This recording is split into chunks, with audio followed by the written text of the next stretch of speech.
Assalamualaikum warahmatullahi wabarakatuh. Alhamdulillahirabbil alamin.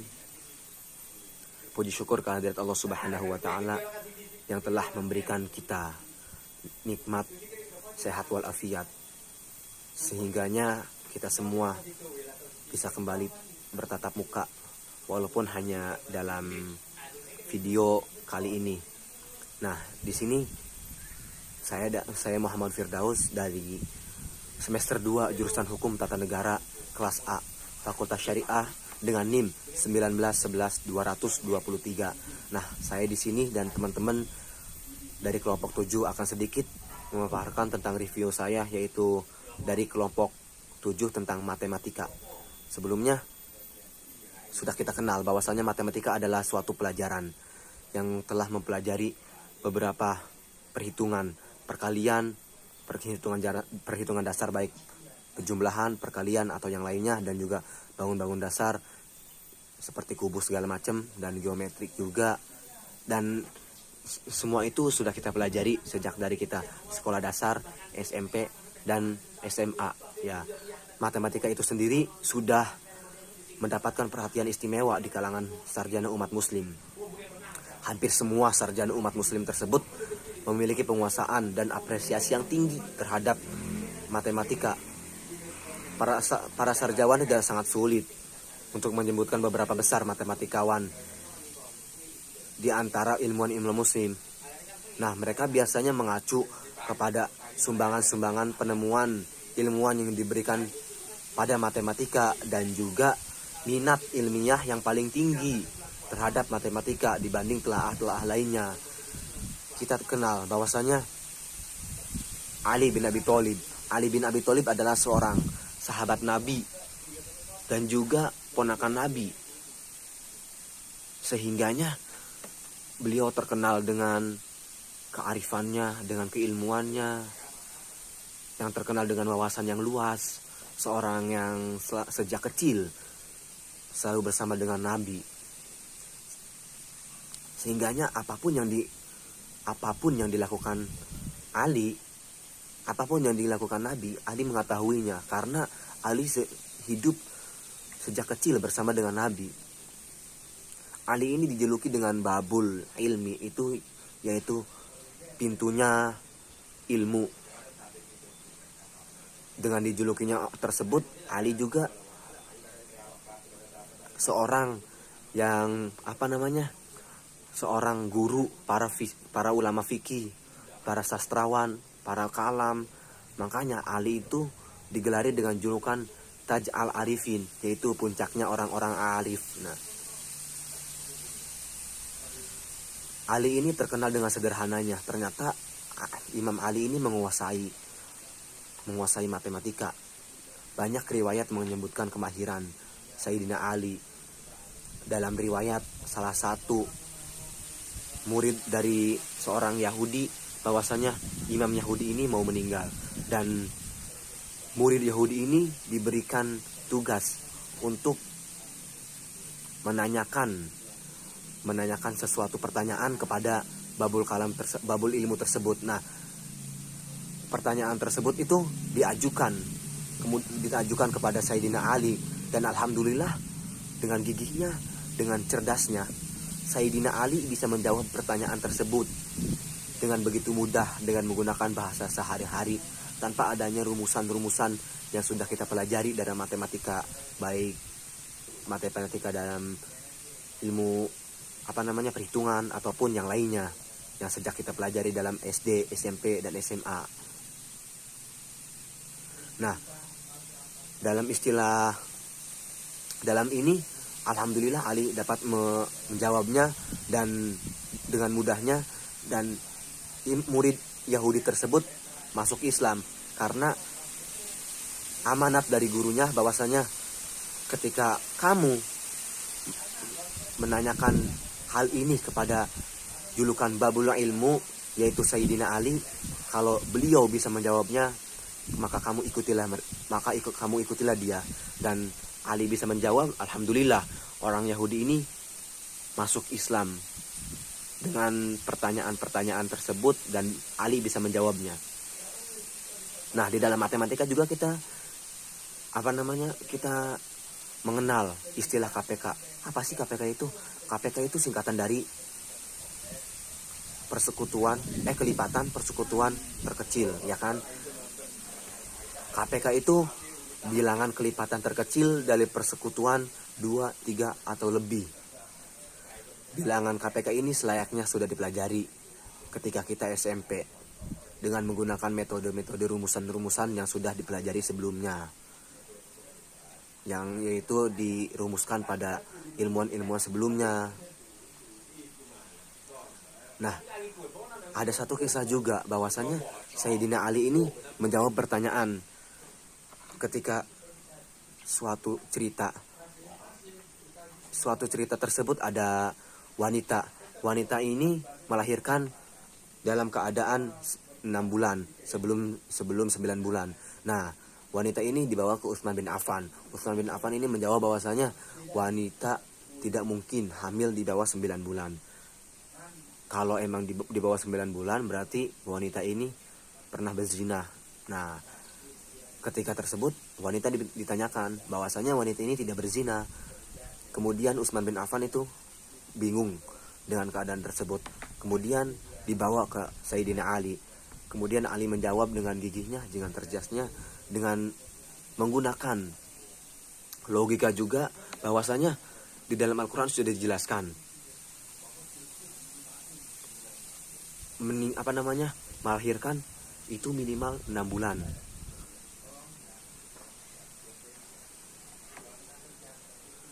Menggunakan Al-Quran dan menggunakan ilmu arit matematika juga, makanya Ali ini bisa menjawabnya dengan mudah. Nggak tahu ya Qurannya surat berapa, pokoknya ada 2 ayat Quran yang menjelaskan tersebut. Kemudian Ali itu menjawabnya dengan arit matematika bahwasanya perempuan itu hamil minimal 6 bulan, intinya kayak gitu. Dan alhamdulillah dengan jawaban tersebut perempuan bebas dari hukuman rajam. Nah, kita kenal bahwasanya ada ilmuwan yang bernama Khwarizmi. Khwarizmi ini seorang yang pertama kali mengajarkan aljabar dalam bentuknya yang elementer serta penerapannya yang berkaitan dengannya. Nah, beliau juga melopori perubahan konsep Yunani kuno tentang sebuah semesta yang statik ke suatu konsep dinamis yang baru, yang merupakan titik pijak perkembangan aljabar modern dan kalkulus. Beliau ini kelahiran Khawarij pada tahun 780. Khwarizmi ini menemukan bilangan-bilangan yang diperlukan dalam aljabar dan kalkulasi oposisi terhadap terdiri dari 3 jenis. Yang pertama yaitu satuan, yang kedua kelipatan, dan yang terakhir yaitu bilangan-bilangan tunggal yang tidak berhubungan dengan bilangan satuan ataupun bilangan kelipatan. Al-Khwarizmi ini berperan penting dalam matematika tentunya ya. Dan dia juga telah memberikan sumbangan orisinil dalam aljabar dan matematika. Yang pertama yaitu dia memperkenalkan perhitungan sistem desimal atau per 10 yang menggantikan sistem sektadesimal atau per puluhan. Yang kedua yaitu beliau meletakkan dasar-dasar ilmu hitung dan aljabar. Yang ketiga yaitu beliau menerapkan bilangan nol atau shift untuk pertama kalinya dalam perhitungan sistem desimal atau aritmatika dan aljabar. Yang keempat itu beliau menemukan nilai n atau sebutan dengan pi. Nah, yang menyatakan perbandingan keliling sebuah lingkaran. Yang kelima yaitu menyusun daftar logika. Dan yang keenam yaitu menemukan metode aljabarik untuk menghitung tinggi segitiga. Dan yang terakhir yaitu merumuskan penyelesaian persamaan kuadrat yang memperkenalkan konsep variabel. Selain Al-Khwarizmi, kita juga terkenal dengan Abu Al-Wafa. Nah, Abu Al-Wafa ini seorang astronom. Kemudian beliau pergi ke Irak untuk meneliti gerak bintang di pusat-pusat observatorium. Nah, beliau ini menetap di Baghdad hingga beliau ini meninggal di sono, di Baghdad ya. Sekaligus sebagai imam astronom, Abu Al-Wafa juga berhasil menerangkan teori parabola ya, suatu parabola di mana suatu pada bumi terbentuk oleh garis hubung antara planet bumi dan matahari bumi, volume parabola dan ruang penuh dalam astronomi. Abu Al-Wafa juga mahir dalam matematika, trigonometri, meskipun sarjana lain menganggapnya bukan hanya Abu Al-Wafa sendiri yang telah berjasa. Kemudian ada Umar Khayyam. Umar Khayyam adalah ilmuwan sarjana muslim dengan karakter khas adalah penguasaan terhadap sebagai disiplin ilmu, termasuk bidang-bidang ilmu yang terlihat perhubungan. Beliau lahir di Nishapur, Iran pada tahun 1040 dan meninggal pada tahun 1124. Umar Khayyam ini terkenal dengan seorang penyair karena sairan-sairannya disebut Robiat dan Kuatrain. Nah, namun beliau juga dikenal sebagai ahli metafisika dan sainstik atau matematikawan dan astronomi daripada seorang penyair. Nasr mengatakan bahwasanya Umar ini sebagai tokoh universal lantaran luasnya pengetahuan terhadap ilmu pengetahuan. Selain penyair dan penulis sains matematika, fisika, dan astronomi, Khayyam termasuk seorang filsuf dan sufi. Sumbangan terbesar orisin dan spektakuler Umar Khayyam terhadap ilmu pengetahuan adalah mensistesikan ilmu aljabar dengan geometrik. Beliau adalah metafisikawan ilmu aljabar dengan geometrik. Beliau membuktikan bahwa untuk suatu masalah geometrik dapat ditunjukkan dalam fungsi-fungsi dan persatuan-persatuan aljabar. Begitu juga aljabar.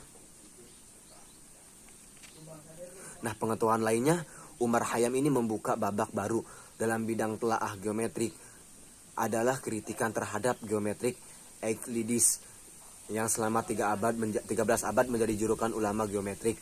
Nah, aksioma Euclid yang paling terkenal bahwa lewat titik dalam sebuah bidang maka harus ditarik satu garis sejajar dengan sebuah garis tertentu dengan aksioma garis lurus paralel dengan jumlah sudut sehingga 180 derajat tepat tanpa kurang tanpa lebih.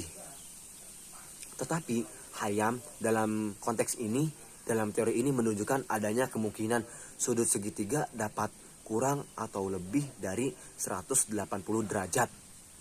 Itu berarti Khayyam merintis perkembangan baru dalam apa yang disebut sebagai geometrik non-Euclidean. Nah, geometrik non-Euclidean ini merupakan pertemuan revolusioner dalam sejarah perkembangan geometrik.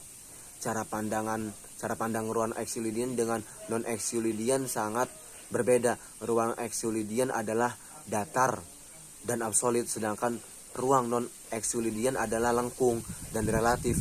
Geometrik non-Euclidean ini menjadi terkenal lantaran digunakan oleh Albert Einstein dalam pembuktian teori relativitasnya. Nah, bahwa garis-garis cahaya bukanlah merupakan garis-garis lurus sebagaimana yang umum dipersepsi oleh ilmuwan sebelumnya. Mungkin itu dari saya, kurang lebihnya saya mohon maaf, dan mungkin ada kata-kata yang ribet disampaikan, mohon maaf. Ini kemampuan saya dan ini juga kekurangan ilmu pengetahuan saya. Kurang lebihnya mohon maaf. Wassalamualaikum warahmatullahi wabarakatuh. Umar Khayyam, penyair yang merintis geometri analitik. Sebagaimana yang kita ketahui, ilmuwan Islam klasik yang kerap disebutkan bahwa karakter khasnya adalah kedisiplinan ilmu, termasuk dalam bidang-bidang ilmu yang tidak ada keterhubungannya. Salah seorang di antara sarjana muslim klasik itu adalah Umar Khayyam. Dia lahir di Nishapur, Provinsi Khurasan, Iran pada tahun 1040 dan meninggal pada tahun 1124. Umar Khayyam terkenal sebagai penyair Persia yang masyhur. Menurut Sayyid Hussein Nasr, pada tahun 1968 nama Umar Khayyam sangatlah populer sekali di dunia barat melalui terjemahan syair-syair dan baris-baris yang sering disebut rubaiyat dan kuartiran. Meskipun pada demikian, pada zamannya sendiri Khayyam lebih dikenal sebagai ahli metafisika atau ahli dalam ilmu matematika dan astronomi dibandingkan dengan seorang penyair. Dia juga seorang filsuf dan sufi, dan dia pun menyebut dia adalah sebagai murid dari Ibnu Sina. Sarjana universal. Pada tahun 1968, Nasr memasukkan Umar Khayyam sebagai seorang tokoh Islam yang universal lantaran luasnya penguasaan Khayyam terhadap berbagai ilmu pengetahuan. Selain penyair dan penulis sains matematika, fisika, dan astronomi, Khayyam pun seorang filsuf dan sufi. Karya-karya cukup banyak dalam berbagai disiplin ilmu. Menurut Nasr, terjemah kuartiran dan rubaiyat karya Khayyam dalam berbagai bahasa barat, terutama oleh Fitzgerald pada tahun 1859, menjadikan dia tokoh sastra timur yang paling dikenal di barat. Nasr menyebutkan bahwa pada diri Khayyam berbagai perspektif Islam bersatu. Dia seorang sufi dan penyair sekaligus filsuf, astronom, dan ahli matematika. Sayangnya sejumlah karya telah hilang. Meskipun begitu, karya yang masih bertahan yang meliputi syair-syair, naskah tentang eksistensi, kejadian dan kemusnahan, fisika, totalitas dalam sains, neraca, astronomi, metafisika, sebagaimana juga karya-karya matematika yang terdiri dari riset tentang aksioma Euclid, aritmetika, dan aljabar, adalah bukti yang memadai akan keuniversalan Khayyam. Perintis geometrik analitik. Sumbangan terbesar, orsinil dan spektakuler Umar Khayyam terhadap perkembangan ilmu matematika adalah penemuannya untuk mensintesiskan ilmu aljabar dengan geometri. Dia membuktikan bahwa untuk suatu masalah geometri tertentu dapat ditunjukkan dengan fungsi-fungsi dan persamaan-persamaan aljabar, atau sebaliknya. Bagaimana menyelesaikan persamaan aljabar dengan menggunakan ilmu ruang atau geometri. Sebelumnya Khayyam, para sarjana seakan-akan mempunyai dua dunia yang terpisah satu sama lainnya, yaitu dunia aljabar dan dunia geometrik. Umar Khayyam berhasil memisahkan tembok kedua bidang telaah matematika tersebut, sehingga makin memuluskan perkembangan pesat matematika untuk generasi selanjutnya. Penemuan kreatif dan sintesis Khayyam itulah yang menjadi cikal bakal lahirnya suatu cabang matematika yang sekarang disebut sebagai geometrik analitik atau ilmu ukur analitik, yang pada abad ke-17 dikembangkan oleh filsuf dan matematikawan terkenal René Descartes, yang dikenal juga sebagai bapak filsuf modern. Perintis geometri non-Euklidian. Penemuan lain Umar Khayyam yang membuka babak baru dalam bidang telaah geometri adalah kritikan terhadap geometri Euklidian yang selama 13 abad menjadi rujukan utama geometri.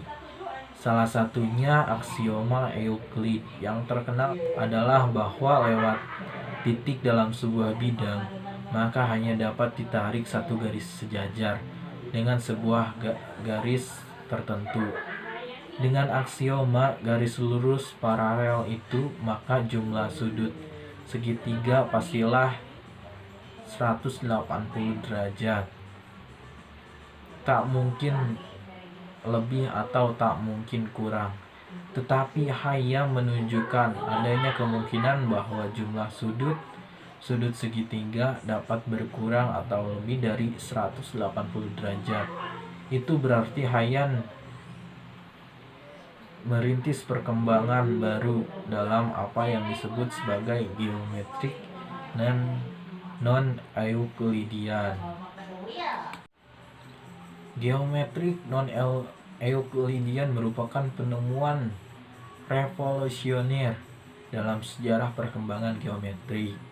Cara pandang ruang Euclidean dengan non-Euclidean sangatlah berbeda. Ruang Euclidean adalah datar dan absolut, sedangkan ruang non-Euclidean adalah lengkung dan relatif. Geometrik non-Euclidean itu menjadi terkenal lantaran digunakan oleh Albert Einstein dalam pembuktian teori rivalitasnya.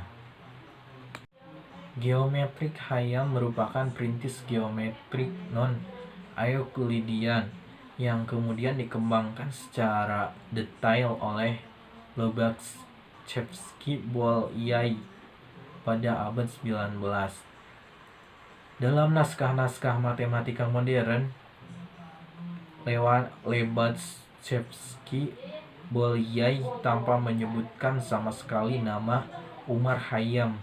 Fenomena ini seakan-akan telah menjadi tradisi dan disiplin ilmu pengetahuan modern apapun, yaitu penghapusan secara sistematis jejak-jejak dan sumbangan-sumbangan ilmuwan muslim dalam berbagai ilmu pengetahuan modern. Pihak barat yang mewarisi kekayaan khazanah ilmu pengetahuan Islam yang sangat berkepentingan untuk melakukan distorsi historis atau pemalsuan, pelencengan data sejarah guna menjaga image yang telah dan terus mereka ciptakan, yaitu klaim sebagai dunia pertama membangun peradaban modern secara langsung dari tangan Yunani dan Romawi untuk melegitimasi hegemoni mereka terhadap dunia global sekarang. Sayangnya banyak juga yang di antara kaum muslim sendiri yang tidak menyadari sejarah dan kekayaan khazanah Islam klasik yang telah memberi kontribusi yang dapat dihitung dalam kemajuan ilmu pengetahuan. Assalamualaikum warahmatullahi wabarakatuh. Saya Ilfa Minatika ingin menjelaskan sedikit tentang materi 7, yaitu matematika. Matematika memperoleh perhatian istimewa oleh sarjana dan ilmuwan muslim klasik. Bahkan banyak dari mereka yang disiplin ilmu tetapi memiliki apresiasi tinggi terhadap matematika, seperti para filsuf dan teolog Ibnu Khaldun, Al-Farabi, Ibnu Sina, dan Al-Kindi. Di sini juga ada Sayyidina Ali sebagai ilmuwan pelopor etos ilmiah. Imam Ali dikenal sebagai sahabat Nabi yang cerdas, berwawasan luas, waro, zuhud, dan pemberani. Pada fase ini akan ditunjukkan bagaimana sahabat Nabi yang hidupnya sangat sederhana tetapi menguasai matematika. Kisah kemahirannya dinukil dari tanya jawab antara sahabat dan tabi'in. Bahkan orang dengki sekalipun kerap bertanya kepada Sayyidina Ali tentang berbagai persoalan. Di sini juga ada KPK bilangan 1 sampai 10 dan perhitungan warisan. Ada seorang murid Yahudi yang mengembara mencari orang yang mendapat gelar pintunya ilmu, sehingga ia bertemu dengan Sayyidina Ali yang mendapat gelar tersebut. Lalu diajukanlah pertanyaan, bilangan manakah yang habis bagi 1 sampai 10? Dengan mudahnya Ali menjawab, kalikanlah jumlah hari dalam 1 bulan, jumlah bulan dalam 1 tahun, dan jumlah hari dalam 1 minggu. Si murid tersebut terkejut lalu menghitungnya. Jika dikalikan jumlah hari dalam sebulan 30, jumlah bulan dalam setahun 12, dan jumlah hari dalam seminggu 7, maka akan memperoleh hasil 2520, di mana bilangan tersebut memiliki kelipatan terkecil yang habis dibagi 1 sampai 10. Si murid tersebut terkejut dan mengagumi Sayyidina Ali lalu memeluk Islam. Seperti pembagian warisan itu menggunakan KPK, di mana contohnya seorang ayah meninggalkan harta kekayaan kepada seorang istri, 2 anak laki-laki, dan 3 orang anak perempuan. Jika harta kekayaannya sudah dibagi 1/6 untuk jatah istri, maka sisanya dibagi untuk kelima anaknya. Tapi seorang laki-laki mendapat jatah 2 kali lipat lebih besar dari jatah anak perempuannya. Di sini juga ada menyelamatkan seorang perempuan. Ada satu kisah yang mengisahkan seorang perempuan yang melahirkan di usia kandungannya yang 6 bulan. Lalu orang-orang membawa perempuan ini kepada Khalifah Utsman. Khalifah Utsman berpendapat bahwa perempuan ini telah melakukan zina karena usia kandungan itu minimal 9 bulan. Tetapi si perempuan ini tidak pernah merasa berzina. Lalu Khalifah Utsman pun kebingungan dan membawa perempuan ini kepada Sayyidina Ali. Tapi dengan mudahnya Ali menjawab, usia kehamilan adalah minimal 6 bulan.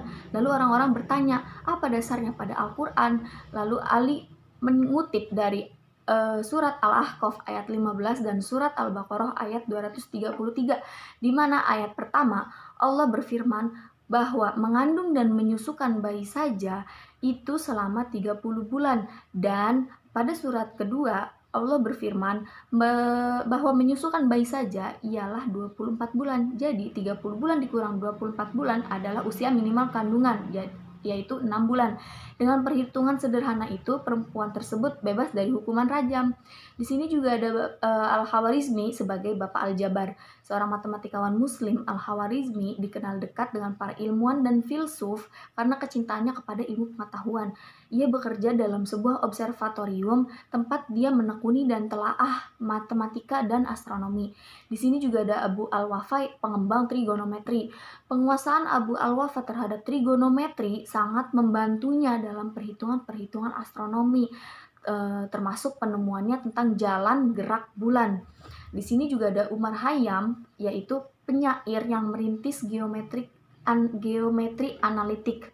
Umar Khayyam terkenal sebagai penyair yang masyhur dan namanya sangat terkenal populer pada dunia barat pada saat itu.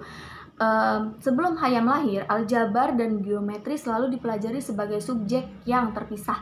Tidak ada yang berpikir bahwa angka dapat digunakan untuk menyatakan suatu titik dan geometri dapat membantu untuk mewakili nilai bilangan. Penemuan kreatifnya itu menjadi cikal bakal lahirnya cabang matematika yang sekarang disebut ilmu geometri analitik atau ilmu ukur. Sekian, terima kasih.